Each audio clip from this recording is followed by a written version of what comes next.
How do you respond to a person who says everybody is doing it? Well, I mean, if you're in high school, for example, the Centers for Disease Control releases the data on what's called the Youth Risk Behavior Surveillance Survey. It comes out every 2 years showing what is going on with teens and drug use, sexual behavior. And they've been charting this since, I believe, 1991. So, roughly 3 decades. And what they found is teen sexual activity in the last 30 years, the rates of sexual activity have been constantly going down. In fact, this year is the lowest they've ever recorded so far. I believe it was 37% have ever been sexually active in high school. I think it was like 28% are currently sexually active now. So the majority of American high school students are virgins. And they found 2 out of 3 high school students who have had sex privately admit they wish they waited longer. For girls, it was 77% admitted it was kind of a disappointment. And so anybody who says everybody's doing it is just not in line with the data. It simply does not bear out that fact. It's simply a cultural stereotype. In fact, college students, they did a big study on this, found that college students vastly overestimated the sexual activity rates of their own peers.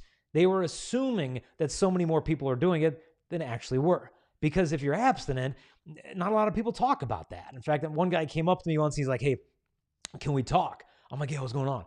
He's like, "Can we talk over there?" I'm like, "Yeah, so we go over here." He's like, "Can we go in the corner?" I'm like, "All right, we're in this dark little corner." I'm like, "What's going on with you?" He said, "I'm a virgin." And I was like, I thought you were going to tell me you had leprosy. I mean, this is a good thing. More people are choosing it, but you don't hear about it because nobody talks about it. I mean, nobody gossips about chastity. Imagine if they actually did, what that would even sound like. I mean, imagine 2 girls in the hallway and they're always going at it about other people's business. And one girl's like, "Oh, did you hear what Amanda was doing with Ryan at the party on Saturday night?" No, what? "Oh yeah, she was on a couch with this guy and they were totally practicing chastity." "Oh, are you serious? That is so typical of her. Let's tell everybody on Instagram right now." Like, no, nobody talks about the good couples, just the bad ones, which makes you assume everybody's doing it when in fact most people aren't. But even if most people were, who cares, right? I mean, why base your life on the opinions of classmates, 99% of whom you're never going to see again after graduation? There's no point in making life-changing decisions on their opinions of you. In fact, don't even care about what a person thinks about you unless that person actually cares about you. And so don't worry about that stuff. Christianity is not some type of vote here. Okay, what are most people doing? That's what I'm going to do. No.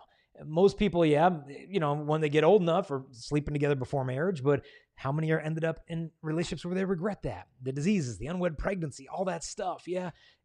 Everybody's going to make their own choice, but at the end of the day, what you're called to do is love, not to win a popularity contest. And so abstinence right now is a single person, even if you're not dating, that is an expression of love to your future, let's say you're a guy, future bride, that you love her so much and you haven't even met that girl, that you want to be faithful to her all the days of your life. Because if you want to get married, you want to stand on an altar, you want to look at your bride in her eyes and say, "I will love you and I will honor you all the days of my life," then heck, why not just start now? Why not love her all of the days of your life? Because by practicing chastity, you're doing that. Because I know she'd feel honored to know that there's some guy out there that knows that she doesn't need for him to have in his memory more sexual images of other girls that she might feel like she has to live up to.